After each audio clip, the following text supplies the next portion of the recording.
Yes, I've got some good shit to tell you today, brothers and sisters. As I say, we're not gonna bullshit about it. We're gonna tell it just like it is.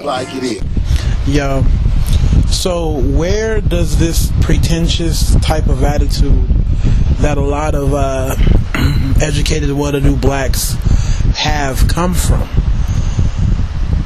A lot of the times it's true. I even see it amongst my peers, and I really hate it. But we have to really sit down and understand why this is happening. And for me, I think it has to do with the only black in the room complex. And it's a complex where as a black,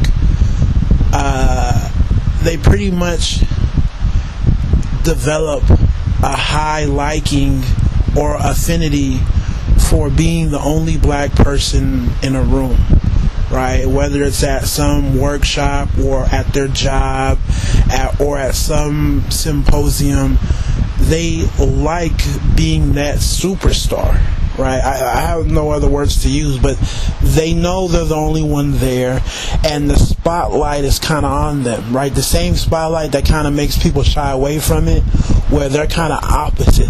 They kind of embrace it. They like the fact that they're the only one, right? And no one else is like them in that environment. Okay? So how does that translate to the whole idea of being pretentious around other blacks? Well, you get used to standing out. So amongst other black people, you still want that feeling.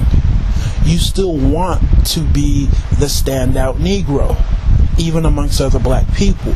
So when you're around pretentious black folks, what happens? What do they talk about?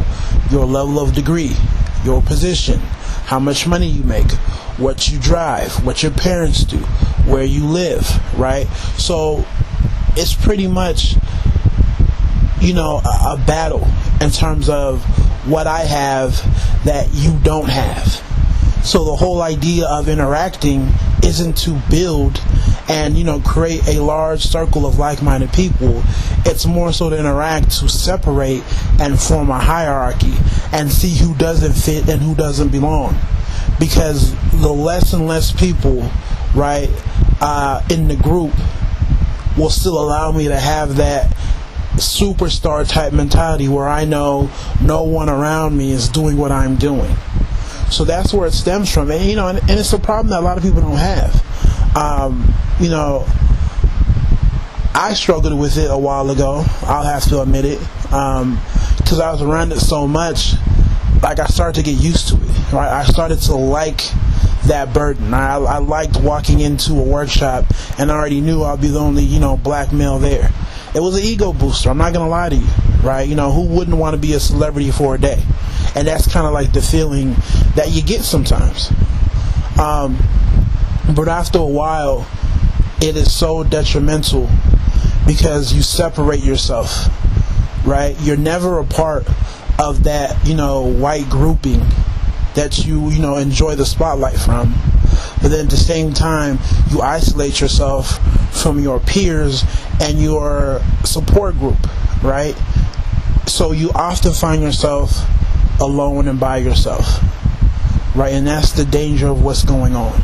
And if you look at what's going on, it's a big problem amongst our educated blacks. We are so divided because we all want to stand out that it's not even funny, right? We feel like we're better off being apart than we are being together. Like we have this fear and phobia of sameness to the point where we've got used to, trying to stand out at whatever possible cost. And it's very dangerous. It really is. Why? Because eventually you're going to get past that phase, in my opinion. And there's going to be nobody around, right? And being isolated as a black person isn't a good thing. Like, there is a need for each other. Not in terms of just dating, but just in terms of support, spiritual, there really is a need.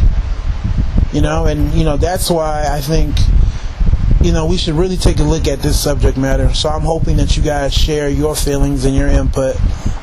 So you guys take it easy. God bless.